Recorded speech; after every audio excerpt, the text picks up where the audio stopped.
What's up everyone, my name's Jose and welcome back to Beyond the Call Finance. If you're a federal employee, military service member, or a veteran that's looking to take control of your finances, then you're in the right place.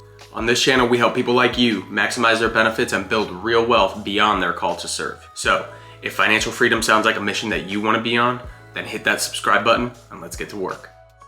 Today, we're breaking down something that every single military service member needs to be familiar with, especially if you join the military service after 2018, and that is the blended retirement system, or the BRS for short.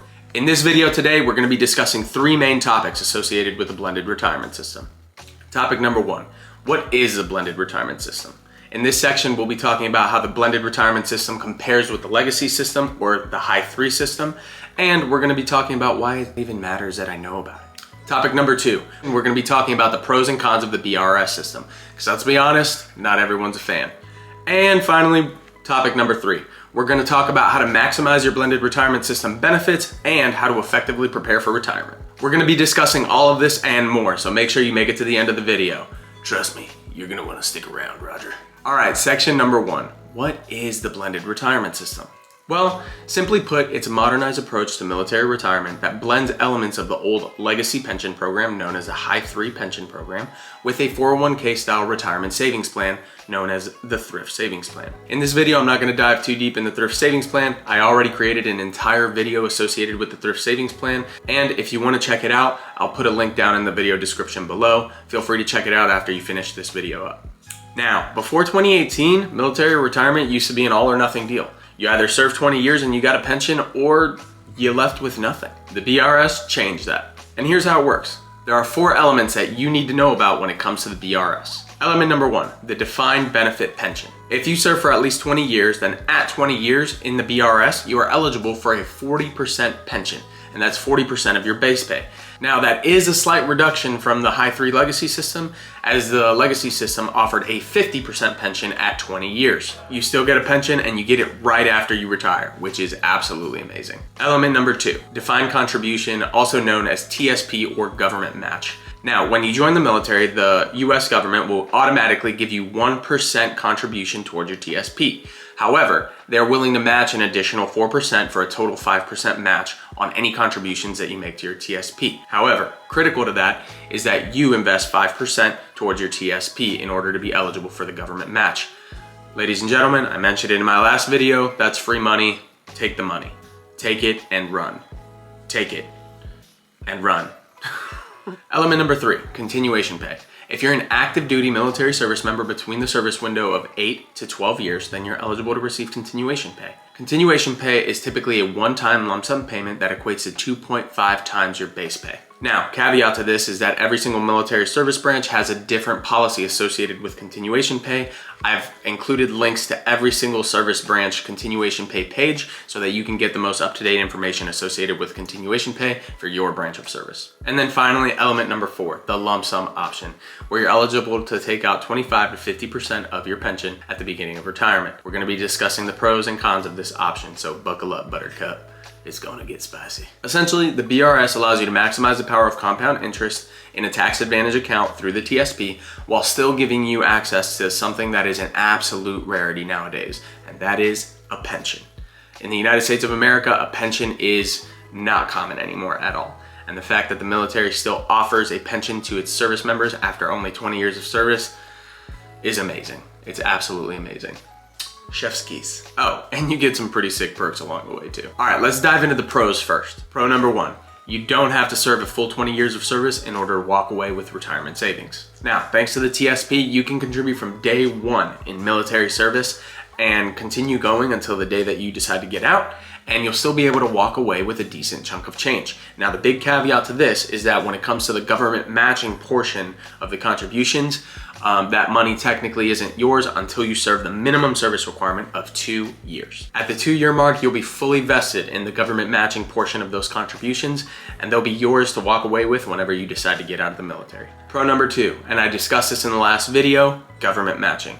With the government willing to match up to 5% of contributions towards your TSP, if you're in the military for the long haul and assuming that you're only contributing 5%, the government matching effectively doubles how much you're contributing to your TSP, which is absolutely amazing. Element number three, more flexibility in retirement planning. Whether you stay for a single tour or if you serve a full 20 years, the military is literally giving you all the tools that you need to be successful in retirement. And this is especially true if you serve a full 20. That pension, it's the easy button when it comes to retirement. Now, even though that pension is the easy button when it comes to retirement, if you serve in the military under the BRS for 20 years, you will only receive approximately 40% of your base pay. If you think about it, that's actually a 60% reduction in your income levels. And so the question that I have for every investor is, how are you augmenting that pension with your retirement savings in the form of TSP and other awesome investment vehicles like index funds? Now, if you manage that balance effectively and you play your cards right, you could be making just as much money outside of the military as you were making inside of the military. Now, there's a little bit of strategy to that, and it includes balancing tax advantage accounts with non-tax advantage accounts, which I'll be making a future video on. But that sounds amazing, right? Who doesn't want to make a consistent salary through to the end of their careers and into retirement? That could be a future that you have access to if you play your cards right and you invest with purpose. Now, of course, the big caveat to this is that you serve 20 years in the military, which can be a daunting prospect for some people, but the benefits are just astronomical. Without that pension, of course, it is still possible to prepare for retirement. However, your investments are gonna have to be working double time for you if you're gonna be in a position to where you are comfortably retired and making the same amount of income. Now, that might not be the goal for everybody, but it would sure be nice, right? To be able to cover your cost of living and potentially use some extra money in order to do whatever you want, right? Whether that's traveling, whether that's, spending quality time with your spouse, doing whatever it is your dreams are made of. All right, con number one, the pension is a little bit smaller in the blended retirement system than it was in the legacy system or the high three system. Now here's a side-by-side comparison of what the pension looked like for the high three system versus the BRS. Now, if you take a look at the equations, they're the exact same. The only difference is the pension multiplier. In the BRS, you're gonna get a 2% credit towards your pension for every single year of service, whereas in the high three system, you received a 2.5 times credit for every single year of service. And so what that equates to is at 20 years in the BRS, you're eligible for 40% of your base pay, whereas in the high three system, you were eligible for 50% of your base pay. Now, I did want to make a special note for all the Reserve and National Guard folks out there. You guys are also eligible for a pension in the exact same amount using the same equations. However, there are two important caveats to this. There is a separate equation that you guys need to consider whenever you're determining eligibility for the pension, and I'll leave it right here. At the end of the day, your retirement points need to equal 20 years. And then the second thing worth mentioning is that between your separation of service and between the age of 60, you guys are not eligible to receive the pension, which is a deviation from the active duty soldiers. If you're active duty, you receive your pension the very next month after you separate from military service, after 20 years of service. And with the National Guard, you guys have what's called a gray area pension. And so that time between you separate from military service until you hit the age of 60, you guys don't receive a pension, but you will receive the same amount of pension that active duty service members get after that 60-year mark. All right, going back to the pension amount. All right, Jose, I saw the equations, but honestly, man, that doesn't really mean anything to me. Don't worry, I got you. I went ahead and I crunched some numbers to show you guys what a pension would look like in the high three program versus the blended retirement system. And I did that for each soldier type across all of the corps in the military. As it turns out, the most commonly retired ranks are as follows: E7, CW3, and O5. Now, the information that I put in here was for somebody born in 1987 that joined military service in 2005 and is eligible for retirement this year. Now, if that doesn't apply to you, I went ahead and linked the calculators that I use in order to determine the pension below. So take a look at those. They're fairly simple, and it'll be better for you to plug in your own personalized information to find out what your pension would look like. Now, let's take a look at these numbers. What I want you guys to focus on is that in the BRS, you will be effectively receiving a lower pension. Now, the key takeaway here is that even though the BRS offers you a lower pension, it offers you a better TSP matching program, which means that it is absolutely critical for everyone enrolled in the blended retirement system to take advantage of their TSP matching in order to effectively augment their reduced pension. Now, the key takeaway here is that in order to be prepared for retirement with the BRS system, TSP investing is an absolute must. Con number 2, the continuation pay is taxable, and it typically comes with an additional duty service obligation of 4 years. there's a lot to consider there. So let's break it down. All right, so let's discuss the first element of this, taxes. So typically, continuation pay is set at about 2.5 times your base pay, and that's gonna be service dependent and MOS dependent.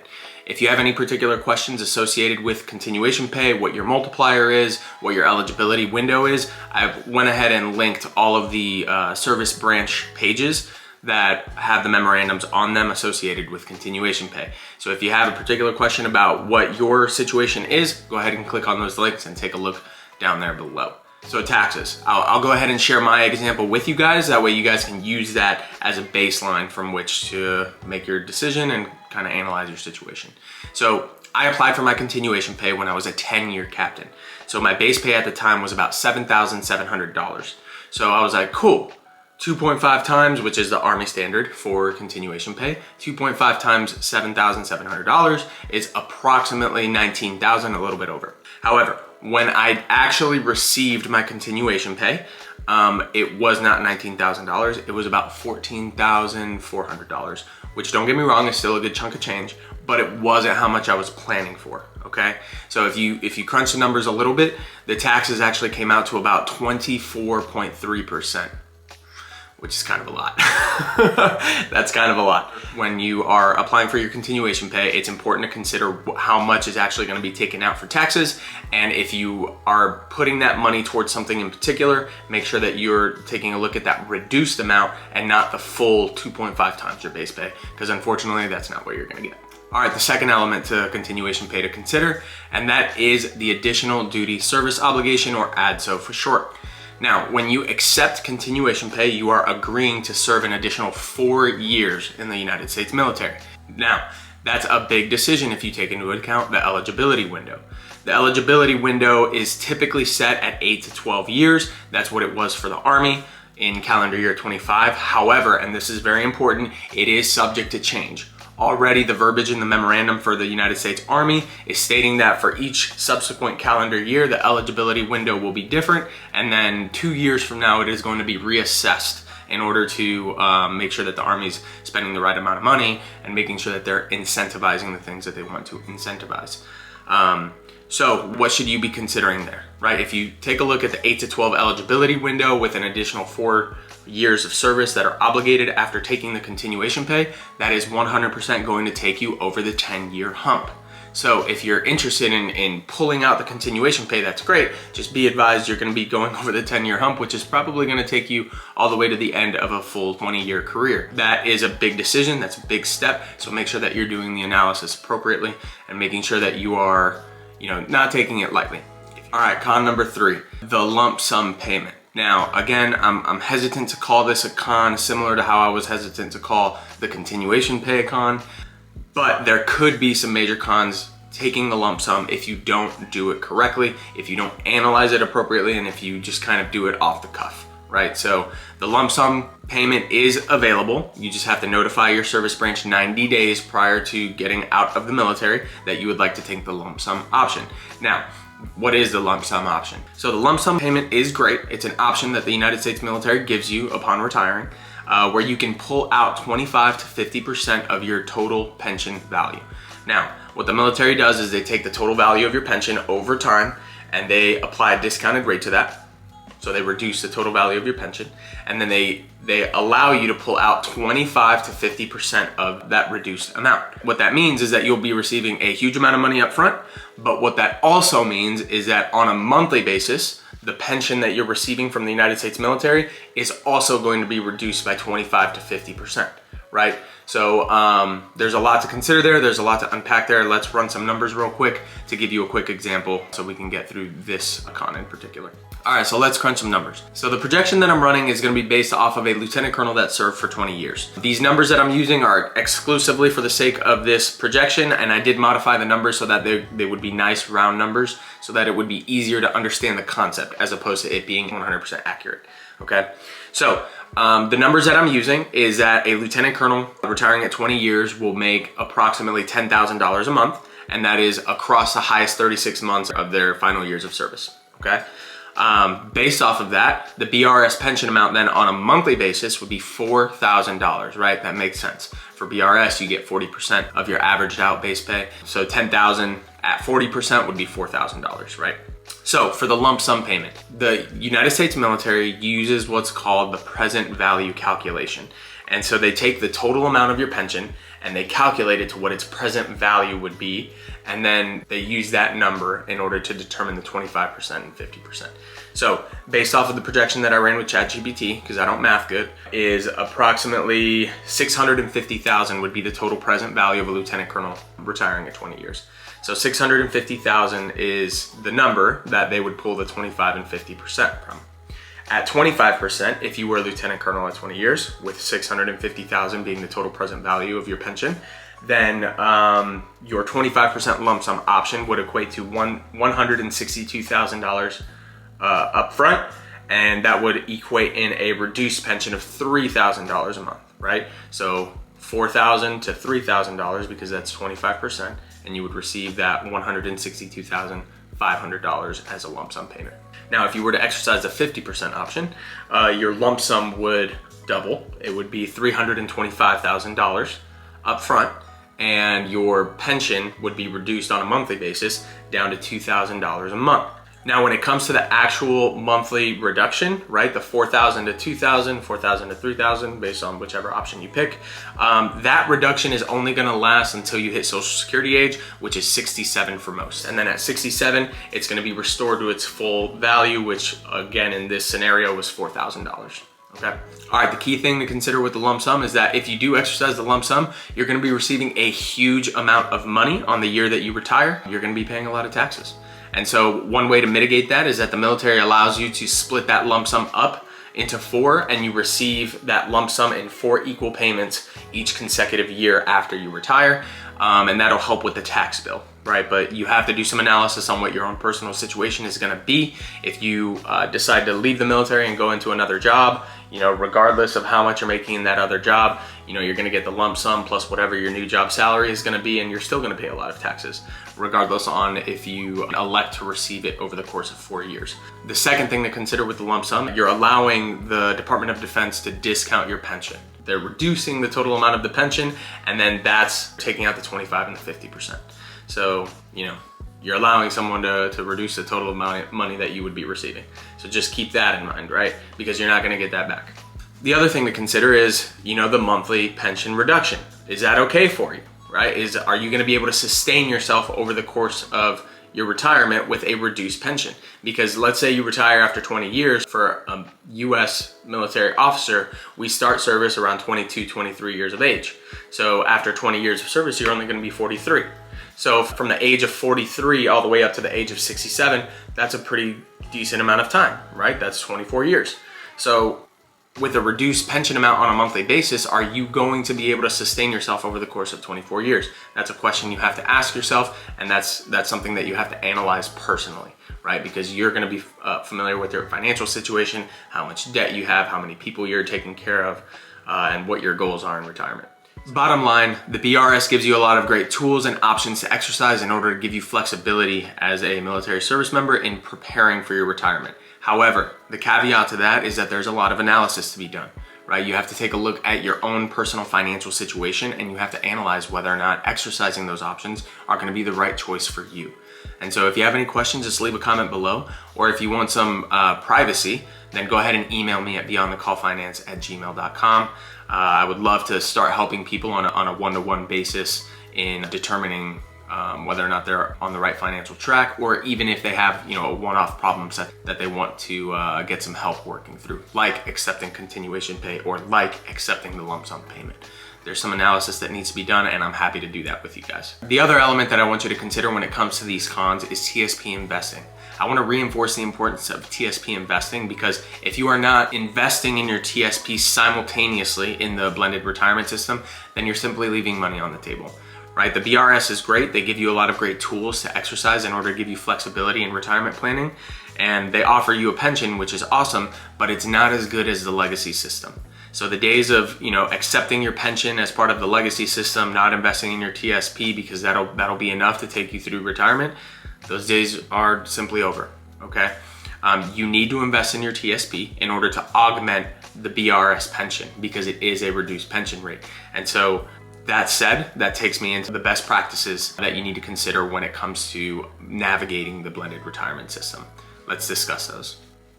All right, in this last segment, we're gonna discuss how you can maximize your blended retirement system benefits. Way to maximize your BRS benefit, number one. I've said this once and I'll continue to say it. Maximize your TSP investing by at least contributing 5%. That is gonna be the absolute best way that you can augment your pension appropriately so that you can continue to live at the lifestyle level that you want to. All right, element to maximize your benefits, number two, and that's choose the right fund. When it comes to TSP investing, not all funds are created equal. If you have any questions, I already made a whole TSP video. Go ahead and check that out. But if you fell into the G fund trap, you have to do everything in your power to get out of it, right? You have to invest in hard-hitting funds like the CS&I funds or choosing one of the life cycle funds. Again, if you have any questions about that, go ahead and take a look at my TSP video. Leave a comment below or shoot me an email. I'm happy to answer any questions. All right, the next way to maximize your BRS benefits is to plan for taxes, right? Whether you're talking about continuation pay, whether you're talking about receiving the lump sum payment at the end of your career, or whether you're talking about whether to invest in Roth versus TSP, you always should be considering taxes, okay? One of the most applicable ones right now is, how are you investing in your TSP? Are you early in your career? If so, you probably are making a lower amount of salary than you would be at the end of your career. And so for guys like you or gals like you, I would consider investing in Roth TSP, right? Because with a lower salary, you're paying less taxes now, and you can do that upfront while you're making less money, as opposed to the end of your career. If you're at the end of your career and you're making more, right? If you're a lieutenant colonel making a bunch of money, or if you're a colonel making a bunch of money, or if you're a master sergeant or command sergeant major or whatever the case might be, if you're making a lot of money, then investing in Roth doesn't really make sense, right? Because if you wait a couple years, you're going to get out of the military. You're probably going to be making a lower salary. And so if you invest in the traditional option, when you choose to take that money out, you'll pay less taxes on it, right? So that's something that's worth considering. Taxes are important. In order to maximize your BRS benefits, you have to think about taxes. All right, the fourth way to maximize your BRS, continuation pay. Make sure you're using it wisely. You got to pick out the charger that everybody told you not to get, right? You got to pick the right color. You got to, pick the right body build or friggin' trim. I don't even know anything about chargers, god damn it. Daytona, that's a thing, right? No, don't get a charger. Don't get a charger, right? I have a lot of very strong opinions about taking out debt or using a large amount of money towards a depreciating asset, which I'll make an entire video about later. Bottom line up front, you shouldn't be taking out any kind of debt associated with a depreciated asset. And I know, Jose, but if I take out the continuation pay, then I'll be paying in cash. No, there's a lot of better ways that you could be using that continuation pay, right? Use the continuation pay to pay off high interest debt. Use the continuation pay if you don't have any debt to invest. Infusing your investment portfolio with a large chunk of change like that, $14,000, $15,000, that is a great way to jumpstart your investment. I actually did that. When I was early on in my career, I made a lot of stupid decisions. We had an extra car that we weren't using at all, and we weren't planning on using for the next 5 years. And we had aggressively paid down the debt, so we didn't owe anything on it. We sold the car, we got a huge lump sum of about $28,000, and I used that to start my investment portfolio in my index funds because I sold a car. It was pretty nice. So how are you using your continuation pay? How are you using your tax refund? Right? All of these questions are very important. And so regardless of what decision you use, whether or not you're gonna pay down debt or use it to infuse your investments, just make sure you're using it wisely. The last thing I'll mention is make sure that you're working with a trusted military financial planner. All right, so there's a big caveat to that, right? The trusted element is the most important element. And so make sure that you're not, going with companies who shall not be named, right? I'm not gonna call anybody out on that. First command. Yeah, so make sure you're not using any companies that are gonna take advantage of you with high expense ratios. But make sure that you're getting advised by somebody who knows what they're talking about. Usually the civilians that are hired by the Army are pretty decent at their job. So if you have any questions about that, just talk to your chain of command on how you can get linked up with a financial advisor. They'll typically do a one-on-one session with you in order to determine what your financial situation is, what your financial goals are, and they'll help you get from point A to point B. Now, again, as always, I've been studying finances for like ever now. If you have any questions, I would love to help. So please leave a comment below. I'll answer any questions that come to me. Or again, if you want privacy, beyondthecallfinance@gmail.com. All right, you guys, that wraps up today's video on the blended retirement system. If you found this video helpful, if you learned something new, or if you know somebody that would benefit from this information, then go ahead and share the video. I'm interested in your opinions. So leave a comment below. I'm curious in if you guys even knew about these benefits. Did you know about continuation pay? Did you know about the lump sum payment? Did you know about the 40% pension program and the calculation that's used in order to figure that out? If not, leave a comment below. I'm interested in knowing how much of you guys knew about these benefits because I want to get that number up. I want everybody that joins the military to be aware of these benefits so that they can make smart money decisions, make smart money moves, and become millionaires. All right, guys, that wraps up this video. Thank you guys so much for watching. And as always, make sure you take control of your financial future and secure the bag. I'll see you guys on the next one. Trust me, brother. Trust me, brother. You're gonna want to stick around, Roger. Trust me, brother. You're gonna want to stick around, Roger. Trust me, brother. You're gonna want to stick around, Roger. So buckle up, buttercup. It's gonna get spicy. So buckle up, buttercup. It's gonna get spicy. So buckle up, buttercup. So buckle up, buttercup. It's gonna get spicy. Hey, what's up, you guys? Welcome to day 2 of filming this particular segment. Let's dive back into it. What's up, you guys? Welcome to day 2 of filming this segment. Let's dive back